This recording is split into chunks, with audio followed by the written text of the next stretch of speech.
Yo, what's going on? I'm going to use in the thumbnail, you've read the title, and today I want to talk about the lack of a faction system in Call of Duty Vanguard. Or, to put it in different terms, everybody looks the exact same. So, with that being said, let's get into the video, guys. Alright, so this is something that when everybody was originally talking about it, I never really saw a problem with it. I was like, oh, okay, I guess that's kind of cool because everybody does look the same. But the more and the more I've played Vanguard and the more I've got to learn the characters and what they all look like in game, the more and the more I've been annoyed by it. The more and the more I've hesitated on an enemy on shooting him because I hesitated if that's a teammate or not. The more and the more that happens, the more and the more I play the game because I'm starting to learn what the characters look like. And that's the thing. In a game like Modern Warfare and Cold War, you can learn what characters are on each side. And you know, oh, look, it's 420 Weed Suit Man. Ah, that's an enemy. I'm going to shoot him. And yet, the second you figure that out for the rest of the match, you see that guy, you no hesitation, you are going to shoot him every time. Because you cannot have 420 Weed Suit Man on your team. Just like you can have a Purple Super Saiyan on the enemy team, right? And, he's not going to be on your team. Nobody else can run that skin on your team. Or you can have a Park on the enemy team. Nobody else on your team is running Park. You see how you can kind of learn the characters and figure out instinctively who is and isn't an enemy, not by having to look at nameplates. There's no hesitation when you see somebody. You see a person and shoot. In Vanguard, I don't think, oh, look, an enemy, shoot. I think, oh, wait, that's an enemy, and then I shoot him.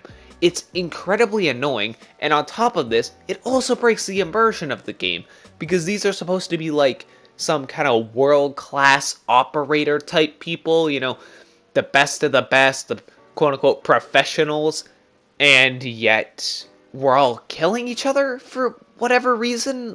What kind of logical sense that makes, I don't know. And I'm sure this is something that will probably get ironed out come the full release of the game, I'm sure.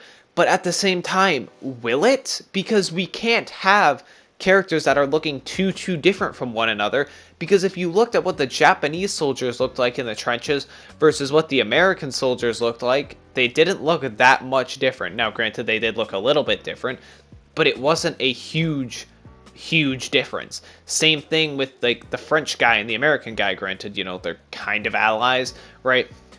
But when you look at that, you can't tell a huge difference because everybody was kind of wearing the same most readily available colors at the time, which were kind of like your browns and your leathers and all of stuff like this, the cheaper materials to make because we had literally hundreds of thousands of people fighting in World War II. We're not going to have, ooh, cool pink cotton and blue dyes for everybody because why would we? Not only is it a tactical disadvantage to be running something like that in World War II, but it just didn't make sense, right? It wouldn't make any sense. So unless we're doing something like that, I don't really know how to fix it. The only way I can think of fixing it is visibly having people, and this is what COD World at War did, is where you literally have your Americans, and then you have like your Japanese in some matches, and then you have the Americans versus the Germans, the Americans versus Italy, and you have things like this. You have people who actually fought against each other in World War II, right? But the thing is, this isn't what Sledgehammer Games wants to do. Sledgehammer Games is going with the story of, oh, we have this huge global, super strong, quote-unquote professionals team of all these operators and stuff like that, because for the past 2 years of Call of Duty games, we've had to have operators for whatever reason, and Black Ops 4, you could even say to an extent, had it with their specialist system. They kind of are going with this route, again, of all the operators and stuff like that, so we're not going to see the World at War solution where you could have a visibly Japanese soldier going up against a visible American soldier, and it made sense. Or a visible German soldier going up against a visible American soldier, and you could easily tell who was who. But since we're putting so much emphasis nowadays on character customization, which I'm okay with, how are we going to make character customization somehow realistic, but also a way that I can tell who is an enemy and who isn't an enemy without sticking bright LED red tags on them? What are they going to do? I don't know. The only thing I know is that having everybody look the same is an extreme annoyance, and oh my god, does it frustrate me so much. when I have to hesitate in a fast time to kill game where every millisecond counts.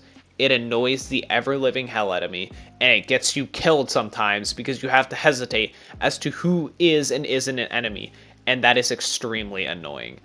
So with that being said, if you guys happen to enjoy this video, make sure to drop a like, sub the channel, turn on post notifications, feel free to comment to help me out with the algorithm, and with that being said, have a great rest of the day, everybody. Bye-bye, peace out.